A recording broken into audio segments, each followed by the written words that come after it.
Hello, all. Welcome back to the channel and welcome back to Tim's LD Only European Tour.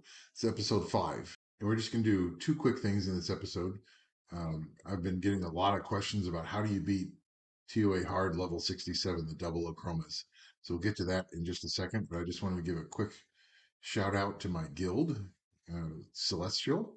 This is on the Europe server. So if you're a new or experienced LD only player on the Europe server and you've been looking for an LD only guild, hit us up in Celestial. We are on approval to make sure that the people coming in are LD onlys, but we try to get people in as soon as we can. And we have a little patience at the door, but we try to keep an eye on it as much as possible. So we do have some experienced level 100 LD only players who've been around for a while, but we also have quite a few new ones. And one of the first questions I've been getting the last few days is, how do I beat TOA Hard level 67, the double Akroma stage? And it's actually quite easy. So you just use Garo. Oh wait, uh, you can't do that because you're an LD only account. And this is my double Akroma team. It's auto. You don't have to do anything with it. And so we're gonna go ahead and let it get started. I've already beat it, but I wanted to test it out first just to make sure. The only time it ever comes anywhere close to failing is actually in this first phase. If one of the Rands just goes completely nuts. But I've never seen it fail. It's just that sometimes, yeah, so sometimes Jean gets down to about 1/3 HP before the heals start happening, and then you're fine. And so the way this team works is Vero and Jean are there to control the waves so that you don't have to worry about the waves at all. And then when you get to the double Akroma, then Gapsoo and Ahman are the two key monsters on this team. And basically you want Gapsoo and Vero to absorb the hits from the Akromas. So, except in really strange situations, the Akromas are always going to go after your dark units. So if you build really tanky dark units, then the light units won't get hit and they can heal up the dark units. So that's how this team works. You've got Vero who heals whenever he removes debuffs. Gapsoo will heal the unit with the lowest HP, so will Jean. And then Ahman heals everybody, and Bella will heal everybody and boost attack bars. So there's everybody on the team heals, and that's all you really need to do is survive Akroma, and also you need to do some damage. And Vero's on crit rate. He's not doing a ton of damage, especially against Akromas. But Gapsoo, his skill 2, will do almost 10k damage against the Akromas. And so it's really nice. And then this stage is not anything to worry about.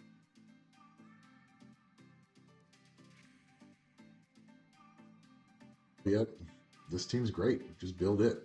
Everything here is free to play monster, very easy to obtain. You fuse Vero, you fuse Jean, and you fuse Gapsoo. Ahman and Bella are both secret dungeons. And once you get a defense break on Zyros, then he's not going to do anything else. Now, initially, it could cause your team to look a little bit weak if Zyros starts getting turns. But once you get a defense break on him, he's not going to be able to do much of anything because then everybody targets him. He gets an attack power break from Ahman, and that's pretty much the end of it. If you want it to be quicker, you can just as soon as you get to the double Chroma stage, you can just click on Zyros, and then all your monsters will target him. But I'm just trying to show you that once you start this team, you don't even have to look at it. It'll just finish this floor for you. So another thing you could do is once you kill Zyros, you could click on one of the Akromas just so that all your monsters target it rather than going against both of them. But it's not necessary. Now, Jean is fully skilled, and that helps control the waves better. But I don't think she needs to be fully skilled. It just is going to make the runs quicker and more secure. Gapsoo is also fully skilled, but I don't think he needs to be fully skilled either. The only benefit there is that his heal will be stronger, and he will also get his skill 2 more often.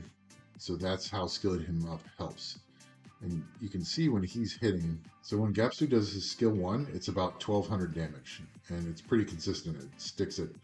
But then when he does his skill 2, it's 9400 damage, so it's much higher And if you have him skilled up, he's going to have a skill 2 more often, which will make this go quicker. But you can see no one's in danger of dying, even when both double Akromas are hitting.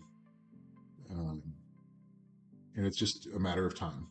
And Jean is healing, Gapsoo is healing, everybody's healing. It's a great team. I really like it. And an LD only account should never really struggle with this floor. Once you get Gapsoo and Ahman in there, you're good. And I'm sure there are other teams that do it. Um, and there's probably even other free to play teams that do it. But you're going to be building Vero, Jean, and Bella for a lot of things.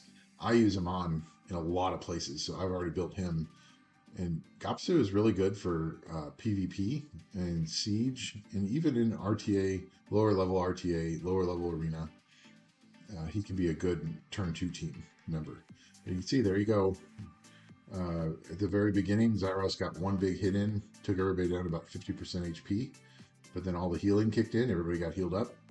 Once you defense break Zyros, he gets killed off, and then the Akromas are not going to kill you. That's the team, and let me show you the gear real quick. So everybody is pretty much on the beginning gear that the game gives you. So nobody's on anything crazy. Let's look at Gapsoo. He's plus 30k HP, 1200 defense.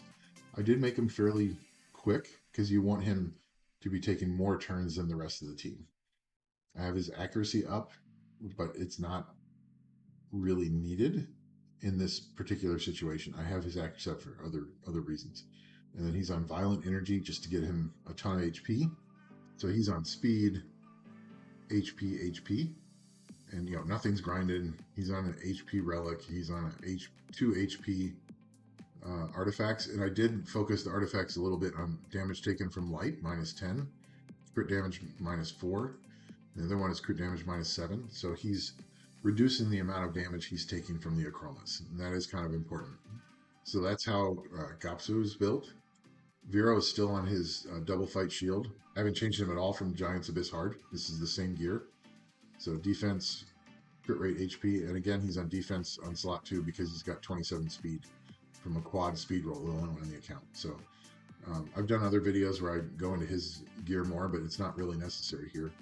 And you can see Jean doesn't even have a relic yet because she's not level 40. But she's on speed, HP, accuracy because I want her to land her provokes, and violent energy just to be somewhat tanky, although she's only plus 18k HP, but 1200 defense, a little bit of speed, good accuracy, some resistance. I'd like her resistance to be higher, but that's how Jean is built. She's on defense and HP for artifacts. She has a skill 1 recovery boost. I'd like to get a better one than that, but for now it's fine. And then Bella, again, same gear as other dungeon gear. I didn't change her gear at all. Speed, HP, defense, violent focus. And so she's plus 15k HP, plus 855 defense, which is really nice. A decent amount of speed, 70% accuracy, more than she needs, but it's and Bella's basically just there for the heal and the attack bar boost. So your team gets to cycle more turns. She doesn't really serve any other purpose other than to maybe defense break some of the waves. And the last one is Ahman. I just love Ahman. I'm like pro Ahman. HP, crit rate HP. And he's not very fast. I'd like to actually make him faster, but I need better speed subs. And all these speed subs there's no speed on that at all. 15 there, 10 there.